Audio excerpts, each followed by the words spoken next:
మీ ఏం IT AI job అయితే join next it challenge. Job తెచ్చుకోండి, 5 లక్షలు తీసుకోండి.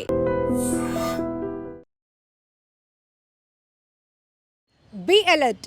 బంగారం రేటు బాగా పెరుగుతోంది, అందుకే జాగ్రత్తగా ఉండమని చెప్తున్నా. ఏంటి, ఫ్యూచర్లో కొనలేరు కాబట్టి ఇప్పుడే కొనేసుకోండి అని చెప్తున్నాను అనుకుంటున్నారా? కాదు, ఉన్న బంగారాన్ని పోగొట్టుకోకుండా జాగ్రత్తగా ఉండండి అని హెచ్చరిస్తున్నాం. ఇది నేను చెప్తున్న మాట కాదు. విశాఖలో ఒకే రోజు 7 చోట్ల చైన్ స్నాచింగ్ జరిగాయి.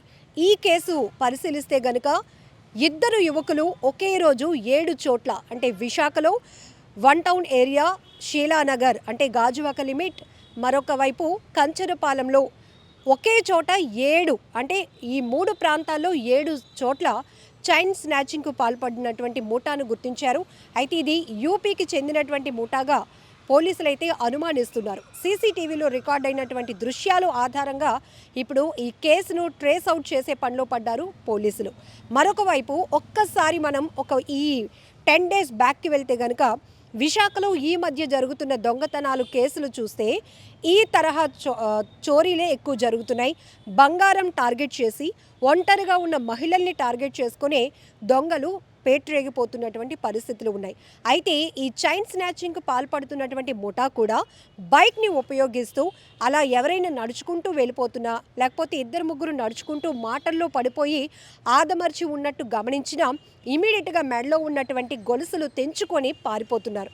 అయితే ఇలా ఈ చైన్ స్నాచింగ్ చేయడానికి ఉపయోగించే బైకులు కూడా వాళ్ళవి కాకుండా దొంగతనం చేసినటువంటి బైకుల్ని, అంటే మేము ఎక్కడ పట్టుబడకూడదు, ఒకవేళ బైక్ నెంబర్ బట్టి ట్రేస్ అవుట్ చేసినా దొంగతనం చేసేది ఎవరో తెలియకుండా పోలీసుల్ని కూడా కన్ఫ్యూజ్ చేయాలి అనే ఉద్దేశంతో బైకుల్ని దొంగతనం చేసి మళ్ళీ చైన్ స్నాచింగ్ కూడా ఆ బైకుల్ని ఉపయోగిస్తూ పేట్రేగిపోతున్నటువంటి ముఠాలను విశాఖ పోలీసులు గుర్తించడం జరిగింది.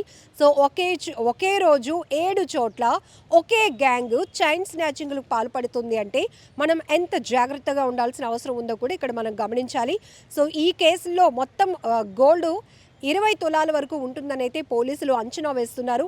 ప్రెజెంట్ అయితే విశాఖ పోలీసుల ఫోకస్ అంతా కూడా చైన్ స్నాచింగ్ ముఠా పైనే పెట్టారు. ఎందుకంటే ఈ మధ్య 3 టౌన్ పోలీస్ స్టేషన్ లిమిట్లో కూడా, అంటే ఎంవీపీ పరిధిలో జరిగినటువంటి ఒక చోరీ గమనిస్తే ఒంటరిగా ఉన్నటువంటి వృద్ధురాలని టార్గెట్ చేసి బుర్కా ధరించి వచ్చినటువంటి ఒక మహిళ, ఆమె ఈ సర్వెంట్స్ని, అంటే ఇంట్లో ఎవరైనా వృద్ధులు కానీ లేకపోతే ఎవరైనా పేషెంట్స్ ఉన్నా వర్క్ చేయడానికి మేడ్స్ని ప్రొవైడ్ చేసేటటువంటి ఒక మహిళ అక్కడ ఉన్నటువంటి పరిస్థితిని గమనించి, ఈమె వృద్ధురాలు ఒక్కరే ఉంటారు, చేతికి చక్కగా బంగారం గాజులు బాగానే వేసుకొని ఉంది, ఈమెను టార్గెట్ చేయాలని బుర్కాలో వచ్చి ఎవరో మగవాడే ఈ దొంగతనం చేశాడు అనేటట్టుగా మొత్తం సీన్ క్రియేట్ చేసింది.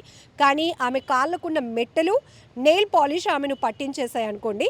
సో సీసీటీవీలో రికార్డ్ అయినటువంటి దృశ్యాల్ని నిశితంగా పరిశీలించిన పోలీసులు వచ్చింది మగవాళ్ళు కాదు, ఆడవాళ్లే, అది కూడా తెలిసిన వాళ్ళే అని గమనించి ఆ కేసుని ట్రేస్ అవుట్ చేసి ఆ బంగారం గాజులు అయితే పూర్తిగా వంగిపోయాయి. అంటే ఎంత బలవంతంగా ఆమె చేతుల నుంచి లాక్కొని వెళ్ళిపోయిందో గమనించాలి.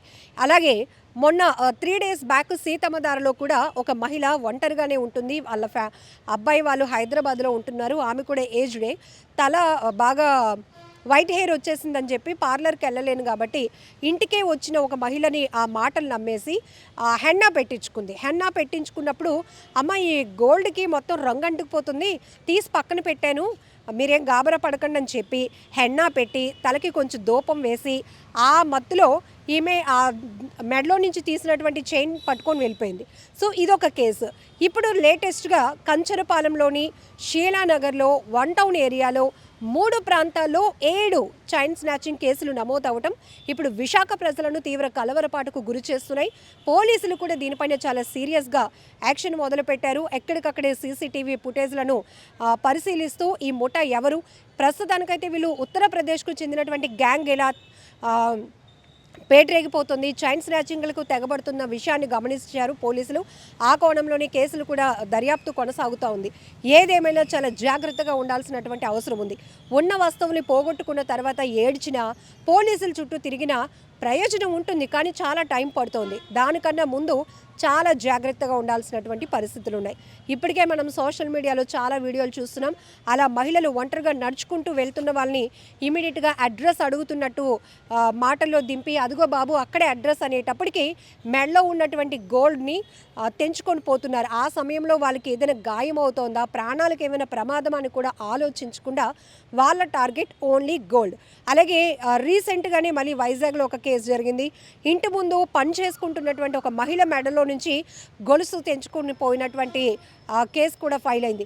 సో ఇవన్నీ కూడా కేవలం మిమ్మల్ని అలర్ట్ చేయడానికి చెప్తున్నాం. ఏదేమైనా కూడా ప్రతి రూపాయి అనేది మన కష్టార్జితంతో కొనుక్కున్న ప్రతి వస్తువుని మనం జాగ్రత్తగా చూసుకోవాల్సినటువంటి బాధ్యత మనదే. ఎందుకంటే కొద్దిపాటి నిర్లక్ష్యంతో ఉన్న ఫస్ట్ థింగ్ పోలీసులు ఏం చెప్తున్నారంటే, అపరిచిత వ్యక్తులు ఎవరైనా ఉంటే వారి విషయంలో మీరు చాలా జాగ్రత్తగా ఉండండి. మంచితనానికి పోయి నిజమే బాబు మీరు వెళ్ళాల్సిన అడ్రస్ అది ఇది అని మీరు మాటల్లో ఉంటే కనుక ఇమీడియట్గా మీ గోల్డ్ని తెంచుకొని ఎత్తుకుపోతారు. జాగ్రత్తగా ఉండండి. కొన్ని సందర్భాల్లోనైతే వాళ్ళని వారించడానికి ప్రయత్నించినప్పుడు వాళ్ళ చేతులు ఏమైనా ఉంటే కనుక వాటితో కొట్టేసి చంపే ప్రయత్నాలు కూడా జరుగుతున్నాయి. కాబట్టి అప్రమత్తంగా ఉండండి. ఈ గ్యాంగ్ యొక్క యాక్టివిటీస్ ఏదైతే ఉన్నాయో దాని సంగతి మేము చూసుకుంటామంటూ కూడా విశాఖ పోలీసులు చెప్తున్నారు. ఏదేమైనా బీ అలర్ట్. నిజంగా ప్రస్తుతం ఉన్నటువంటి సమాజం దేనికి ప్రయారిటీ ఇస్తుంది? ఆర్థిక సంబంధాల చుట్టూ మాత్రమే తిరుగుతోంది. మళ్ళీ ఎన్నికలంగానే చాలా విరక్తి కలుగుతున్నాం. మంచి అనిపిస్తుంది కదా, లేడీస్ కూడా ఛాలెంజింగ్ జాబ్స్ చేసినప్పుడు చాలా బాగుంటది. ట్రాఫిక్ అసిస్టెంట్స్ గా నియమించిన ట్రాన్స్జెండర్స్ అందరితో సాల్యూట్ చేయించుకుంటున్నారు. ఫుడ్ డెలివరీ ఇవ్వటానికి వెళ్ళినటువంటి డెలివరీ బాయ్ అనిల్ పై కళ్ళ ముందు